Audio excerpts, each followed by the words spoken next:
l'occasion des États généraux du cloud qui sont organisés par Eurocloud France, qui s'inscrit dans le cadre de la Cloud Week Paris, pour laquelle Informatic News est partenaire. Nous avons le plaisir de recevoir Nicolas Petrousenko, qui est directeur commercial de ServiceNow. Nicolas Petrousenko, bonjour. Bonjour.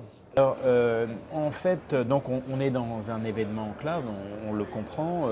ServiceNow est connu, donc a démarré dans le SaaS, ça on le sait, mais est connu comme un acteur de l'ISTM.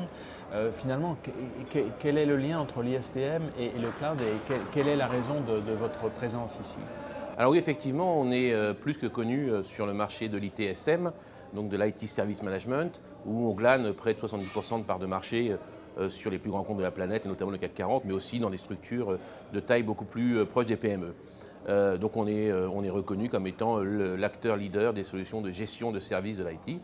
Et il se trouve que depuis quelques années, on déploie nos activités sur toujours la gestion de services, mais au-delà de l'IT. Et on a de plus en plus de clients qui aujourd'hui utilisent ServiceNow pour gérer des services dans les RH, dans le marketing, dans le legal ou dans des fonctions commerciales. Exemple, pour illustrer le propos, vous avez besoin de gérer un service d'onboarding de personnel, donc d'arrivée de personnel dans une entreprise ou de sortie de personnel ou de mutation. C'est un ensemble de process qui doit s'exécuter en parallèle, mais qui ont quand même une séquence commune, c'est d'arriver à une date de l'arrivée du salarié considéré. Et derrière, il y a un contrat de service que vous devez mettre sur chacun de ces services pour qu'au final, on ait un service qui s'exécute et qui soit vu de l'entreprise, un service qui s'exécute, et vu du DRH, un service dont il est responsable. Donc je gère un service publié sur un catalogue de services, et ce service s'applique à une gestion de RH dans un cas d'usage, qui est le cas d'usage que je viens de décrire, mais il peut être bien plus vaste. Donc, on voit bien, vous avez évolué. Gestion de service, finalement, on pourrait penser aussi à un acteur comme Salesforce, qui est arrivé un peu avant vous, qui est sur le CRM. Est-ce que vous êtes sur des marchés un peu concurrents, ou est-ce que finalement, ce sont deux mondes qui sont complètement séparés? Oui, Salesforce, on pourrait dire que c'est notre grand frère, parce qu'il a démarré bien avant nous. Aujourd'hui, nous, on est à peu près 4-5 fois plus petit que lui, puisqu'on fait 1 milliard de chiffre d'affaires. On a une croissance qui est très importante, puisqu'elle est de 2 et souvent 3 digits par an. Mais pour autant, on est de plus en plus en concurrence, Salesforce et nous. Pourquoi? Parce que Salesforce vient du monde du CRM, du SFA, et a capté une part de marché importante. On vient du monde de l'ITSM et on a capté une part de marché importante.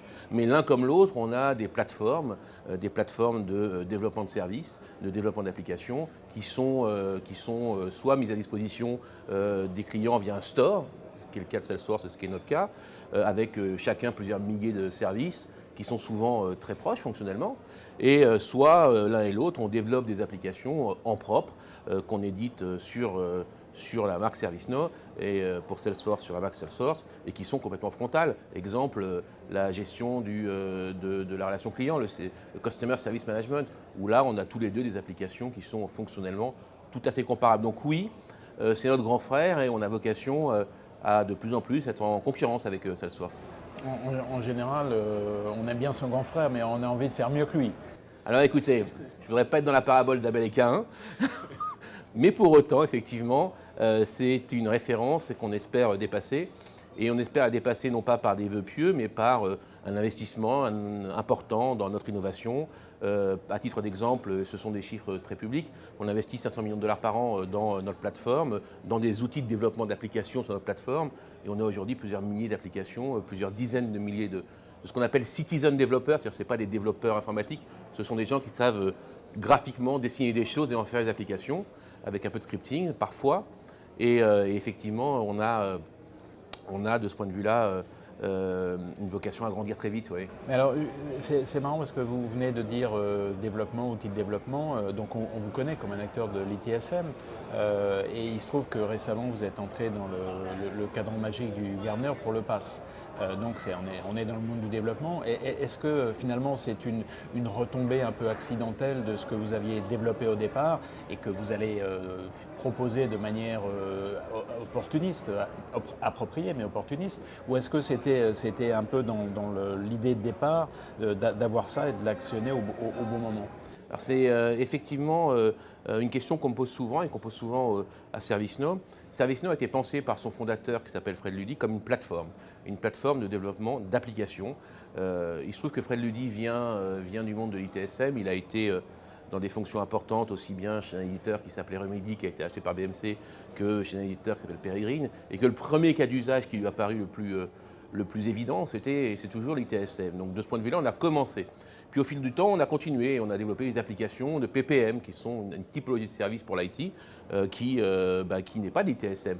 Et puis on a continué à mettre plein d'applications, gestion de l'IT financière, gestion des coûts, et on a développé un set d'applications qui fait de nous une application dont certains disent c'est un peu le RP de l'IT.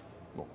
Mais on est encore dans une logique de plateforme, et donc on a encore été plus loin, on a été sur les applications métiers. Et là, la créativité de nos clients, elle est infinie.